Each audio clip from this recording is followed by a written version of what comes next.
ये angle of friction, angle of friction बहुत important है, डेफिनेशन इसका पूछता है, बराबर की डिफाइन कीजिए angle of friction, angle of repose, limiting friction और एक होता है कोएफिशिएंट ऑफ फ्रिक्शन।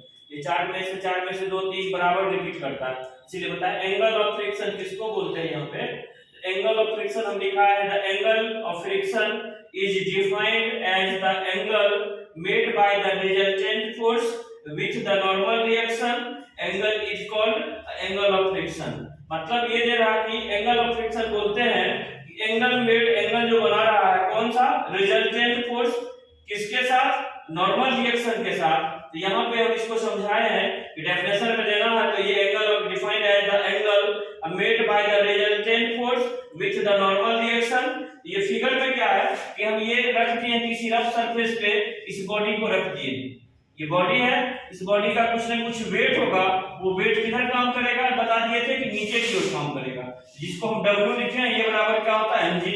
जब भी इस बॉडी का वेट इस सरफेस पे काम करेगा, सरफेस एक नॉर्मल फोर्स लगाता है, जिसको हम बोलते हैं यहाँ पे ये कौन सा फोर्स, नॉर्मल फोर्स ये हो गया।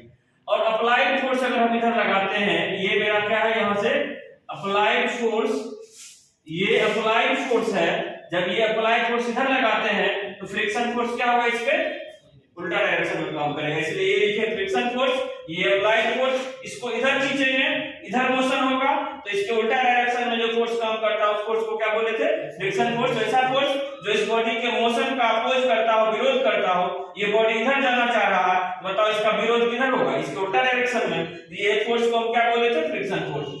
अब यहाँ क्या है, एक फ्रिक्शन फोर्स है, एक नॉर्मल फोर्स है, ये दो फोर्स का एक फोर्स रिजल्टेंट फोर्स कहलाता है। मान लीजिए कि एक फोर्स ये है, एक फोर्स ये है, तो ये जो रिजल्टेंट फोर्स होगा कहीं न कहीं ये दोनों फोर्स के बीच में ही होगा। मान लो कि ये हो या और यहाँ पे हो या और इस तरफ करके हो, कोई एक फोर्स यानी दो फोर्स का सिंगल फोर्स क्या कहलाता है, यहाँ पे रिजल्टेंट। ये रिजल्टेंट दिए हैं, ये रिजल्टेंट जो है ये फ्रिक्शन फोर्स से भी झुका हुआ और नॉर्मल फोर्स से भी झुका हुआ। तो ये हम यहाँ पे जो डेफिनेशन लिखाए हैं, angle made by the resultant force, resultant force angle बनाता है किससे, नॉर्मल फोर्स से। रिजल्टेंट फोर्स नॉर्मल फोर्स से जितना एंगल बनाता है, जितना ये झुका हुआ है, इसी एंगल को हम बोलते हैं क्या चीज, एंगल ऑफ फ्रिक्शन बोलते हैं। तो डेफिनेशन हम ये भी लिखाए हैं, रिजल्टेंट फोर्स नॉर्मल फोर्स से जितना एंगल से झुका हुआ है, जितना एंगल यहाँ पे बना रहा है, इसी एंगल को हम क्या बोलते हैं, एंगल ऑफ फ्रिक्शन बोलते हैं। इसको फाई से रिप्रेजेंट करते हैं, इसलिए ये जो है नॉर्मल रिजल्टेंट फोर्स है, ये नॉर्मल फोर्स है। रिजल्टेंट फोर्स नॉर्मल फोर्स से जितना इंक्लिनेशन होगा, उसी एंगल को हम क्या बोलते हैं, एंगल ऑफ फ्रिक्शन बोलते हैं। इसलिए एंगल ऑफ फ्रिक्शन जब भी डेफिनेशन पूछेगा, अगर याद नहीं है तो ये माइंड में रखना है कि रिजल्टेंट फोर्स और नॉर्मल फोर्स से जितना इंक्लिनेशन होगा, इसी एंगल को हम क्या बोलते हैं, एंगल ऑफ फ्रिक्शन बोलते हैं। ये नॉर्मल फोर्स क्या होगा, जब बॉडी का वेट सरफेस पे काम करेगा तो सरफेस भी एक डायरेक्शन में फोर्स लगाएगा, जिस फोर्स को हम क्या बोलते हैं, नॉर्मल फोर्स बोलते हैं। ये अप्लाइड फोर्स है, फ्रिक्शन फोर्स किधर काम करेगा, इधर काम करेगा। लेकिन हमको यहाँ पे ये समझना है कि ये एंगल ऑफ फ्रिक्शन, तो ये लास्ट रिजल्ट यही होगा कि रिजल्टेंट फोर्स नॉर्मल रिएक्शन से जितना इंक्लिनेशन होगा, उसी एंगल को हम क्या बोलते हैं, एंगल ऑफ फ्रिक्शन बोलते हैं। कोई दिक्कत नहीं इसमें है, इसका फिगर भी बनाना है। Angle of repose, angle of, वहां पे फ्रिक्शन बताए थे, यहाँ पे angle of repose. Angle of repose का ये डेफिनेशन लिखा है, angle of repose is defined as the angle made by the inclined plane with the horizontal plane at which the body just on the point of moving down the plane, angle is called angle of repose। ये क्या लिखे देखो, angle of defined as angle made by the inclination plane. बताओ ये plane inclination है, नहीं है, ये हॉरिजॉन्टल प्लेन है जिस पे ये बॉडी रखा हुआ, लेकिन इस प्लेन को हम क्या करते हैं कि इंक्लाइन कर देते हैं। अब ये प्लेन को हम ऐसे कर देते हैं, तो ये बताओ कि ये कितना करना है, ये इसको ऊपर इंक्लिनेशन करेंगे, तो बताओ हॉरिजॉन्टल से ये कुछ न कुछ तो एंगल बनाएगा, ये हॉरिजॉन्टल से ये जो एंगल बनाएगा वो कितना एंगल बनाना है, तो ये याद रखना है, ये body just begins to slide downward. मतलब क्या हुआ, मान लो अगर इतना इंक्लाइन किए हैं तो ये स्लाइड नीचे की ओर कर रहा, अभी नहीं कर रहा, लेकिन इसके बाद अगर थोड़ा सा भी एंगल बढ़ाएंगे, ये बॉडी कितने होने लगेगा, स्लाइड कर जाएगा। ये स्लाइड करने से पहले ये कुछ न कुछ तो इंक्लिनेशन हो गया, ये जितना इंक्लिनेशन होगा स्लाइड करने से पहले, उसी एंगल को हम क्या बोलते हैं, एंगल ऑफ रिपोज बोलते हैं। मान लो कि यहाँ पे एक समझा रहे हैं कि मान लो कि ये हल्का सा इंक्लिनेशन किए, इस बॉडी को रोके, बताओ ये स्लाइड होगा? थोड़ा और इसको इंक्लिनेशन कर सकते हैं, अभी भी स्लाइड नहीं हो रहा, लेकिन अब क्या, अब इसको थोड़ा और इंक्लाइन कर देते हैं। अब क्या होगा, अगर इस पे रखते हैं तो ये क्या कर जाएगा, मेरा स्लाइड कर जाएगा। ये जो स्लाइड कर जाएगा उसके पहले, मतलब ये किस कंडीशन में हो, रेस्ट कंडीशन में हो, तब तक ये जो प्लेन है ये हॉरिजॉन्टल से जितना इंक्लाइन होगा उसी एंगल को हम क्या बोलते हैं, एंगल ऑफ रिपोज बोलते हैं। इसीलिए एंगल ऑफ रिपोज ये हमको डिफाइन कर देना, अब इसको नोट कर लेना। Coefficient of friction, coefficient of friction कहां पे डेवलप होता है, ये बॉडी, और ये बॉडी जिस सरफेस पे रखा रहेगा, जहां ये सरफेस पे, बताओ इस बॉडी का कांटेक्ट किससे होगा, इस सरफेस से होगा। ये बॉडी और सरफेस के बीच में कोएफिशिएंट ऑफ फ्रिक्शन डेवलप होगा। इसके लिए हम यहाँ पे ये दिए हैं कि डेफिनेशन इसका, कि ये कोएफिशिएंट ऑफ फ्रिक्शन का डेफिनेशन ये लिखें, coefficient of friction is defined as the ratio of limiting friction to the normal reaction at the point surface contact, यानी जहां पे ये सरफेस कांटेक्ट करता है वहां पे ये कोएफिशिएंट ऑफ फ्रिक्शन रेशियो होता है। किसका रेशियो, तो लिमिटिंग फ्रिक्शन और ये नॉर्मल रिएक्शन।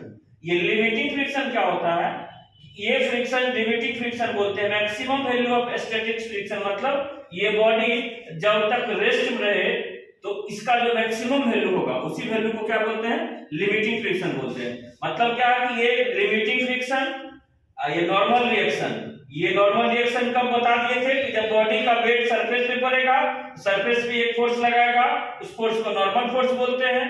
इधर से हम अप्लाइड फोर्स इधर से इस बॉडी को खींचेंगे तो इस बॉडी के मोशन का अपोज करने वाला फोर्स फ्रिक्शन फोर्स, जो ये फ्रिक्शन फोर्स, ये नॉर्मल फोर्स है, ये फ्रिक्शन फोर्स और ये नॉर्मल फोर्स, इसी के रेशियो को हम बोलते हैं कोएफिशिएंट ऑफ फ्रिक्शन। ये डेफिनेशन लिखा है, defined as the ratio of, किसका रेशियो, लिमिटिंग फ्रिक्शन, यानी फ्रिक्शन का ये to the normal reaction, normal reaction, limiting friction, normal reaction के रेशियो को हम कोएफिशिएंट ऑफ फ्रिक्शन बोलते हैं। तो यहाँ पे हम मैथमेटिकली लिखे हैं, कोएफिशिएंट ऑफ फ्रिक्शन को म्यू से रिप्रेजेंट करते हैं, और लिमिटिंग फ्रिक्शन को हम दिए क्या चीज से, एफ से किए हैं, नॉर्मल फोर्स को क्या चीज से किए हैं, आरएन से किए हैं। तो इट इज द रेशियो, ये रेशियो है, क्या चीज का रेशियो है, तो लिमिटिंग फ्रिक्शन और नॉर्मल रिएक्शन, ये दोनों के रेशियो को हम कोएफिशिएंट ऑफ फ्रिक्शन बोलते हैं। तो ये कोएफिशिएंट ऑफ फ्रिक्शन अगर हमको निकालने के लिए न्यूमेरिकल में दे रहा हो तो याद रखना है कि हम फ्रिक्शन फोर्स का वैल्यू को मेजरमेंट कर लेंगे और नॉर्मल फोर्स के वैल्यू को मेजरमेंट कर लेंगे, ये दोनों को डिवाइड कर देंगे इस तरह, तो किसका वैल्यू मिल जाएगा हमको, कोएफिशिएंट ऑफ फ्रिक्शन का है। अब पूछता है बराबर इसका एक नंबर का यूनिट, कि कोएफिशिएंट ऑफ फ्रिक्शन का यूनिट क्या होगा। तो बताओ, ये फ्रिक्शन फोर्स, ये भी फोर्स है, नॉर्मल फोर्स ये भी क्या है, फोर्स है, और दो फोर्स का जो रेशियो होगा तो दोनों का यूनिट क्या हो जाएगा, कैंसिलेशन हो जाएगा। इसीलिए कोएफिशिएंट ऑफ फ्रिक्शन क्या होता है, वो यूनिटलेस होता है, इसका कोई यूनिट नहीं है। क्यों, क्योंकि फ्रिक्शन फोर्स ये भी फोर्स है, नॉर्मल फोर्स ये भी फोर्स है, इसलिए ये दोनों का जो है रेशियो, तो दोनों का यूनिट न्यूटन न्यूटन कैंसिल हो जाएगा, इसलिए ये क्या है, यूनिटलेस क्वांटिटी है, इसलिए यूनिटलेस इसको दे देंगे। पूछेगा कोएफिशिएंट ऑफ फ्रिक्शन का यूनिट क्या होता है, यूनिटलेस होगा। वो किसको बोलते हैं, it is the ratio of limiting friction force to the normal force is known as coefficient of friction. और इसको समझाने के लिए यहाँ पे दे दिए हैं, ये लिमिटिंग फ्रिक्शन, ये नॉर्मल रिएक्शन, ये दोनों के रेशियो को ही हम कोएफिशिएंट ऑफ फ्रिक्शन बोलते हैं। लॉ ऑफ फ्रिक्शन, ये भी पूछता है कि लॉ ऑफ फ्रिक्शन क्या होता है, जिसका चार नियम फ्रिक्शन का दिए हुए। लॉ ऑफ फ्रिक्शन में पहला नियम क्या दिए हुए हैं कि the friction force is directly proportional to the normal reaction between two surface. मान लो कि कोई ये बॉडी, ये बोल रहा पहला नियम क्या, कोई बॉडी ये रफ सरफेस पे रखा हुआ, बोल रहा कि ये जो फ्रिक्शन फोर्स काम करेगा, ये फ्रिक्शन फोर्स वो डायरेक्टली प्रोपोर्शनल किसका होगा, नॉर्मल फोर्स का। अगर नॉर्मल फोर्स बढ़ेगा तो फ्रिक्शन फोर्स क्या होगा, अगर नॉर्मल बढ़ेगा तो ये भी बढ़ेगा। इसलिए फ्रिक्शनल पहला नियम है, friction force is directly proportional to the normal reaction. Normal reaction इसको बोलते हैं, फ्रिक्शन फोर्स इसको बोलते हैं। ये कब बढ़ेगा, जब बॉडी का वेट सरफेस पे क्या होगा, बढ़ेगा। जब बॉडी का वेट बढ़ेगा तो नॉर्मल फोर्स भी क्या होगा, मेरा बढ़ेगा। जब नॉर्मल फोर्स बढ़ेगा तो फ्रिक्शन फोर्स भी क्या होगा, उसका बढ़ेगा। इसीलिए friction force is directly proportional to the normal force, ये पहला नियम हो गया। ये इसका वेट बढ़ेगा तो नॉर्मल फोर्स बढ़ेगा, नॉर्मल फोर्स बढ़ेगा तो फ्रिक्शन फोर्स भी क्या होगा, बढ़ेगा। तो पहला नियम यही बोला है कि friction force is directly proportional to the normal reaction, ये पहला नियम हो गया।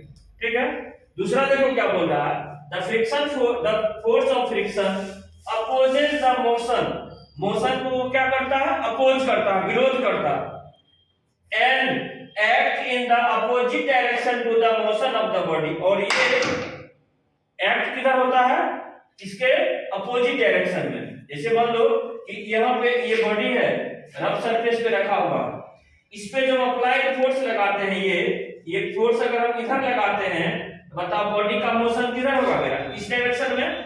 तो बताओ बॉडी के मोशन इस डायरेक्शन में है तो मोशन का अपोज करता है, ये जो फोर्स काम करता है उसी फोर्स को हम क्या बोलते हैं, फ्रिक्शन फोर्स। ये हर हमेशा ये बॉडी जिधर मोशन करेगा ना उसके उल्टा डायरेक्शन में काम करेगा। तो बताओ ये इधर खींचते हैं तो फ्रिक्शन फोर्स उल्टा उधर लग रहा, यहाँ देखो इसको इधर पुश करते हैं उसके इधर काम कर रहा, ये इधर से तो ये इधर से, ये खींचते हैं तो ये इधर लग रहा। तो बताओ कि क्या कर रहा है, ये फोर्स ऑफ फ्रिक्शन, ये जो फ्रिक्शन फोर्स है हर हमेशा बॉडी के मोशन का ये अपोज नहीं करता, ये मोशन इधर होगा फ्रिक्शन फोर्स इधर काम करेगा। बताओ मोशन इधर होगा तो फ्रिक्शन फोर्स किधर काम कर रहा है, इधर काम कर रहा। ये दूसरा नियम हो गया। तीसरा क्या बोल रहा है, देखो the friction force is depends upon the nature of the surface contact.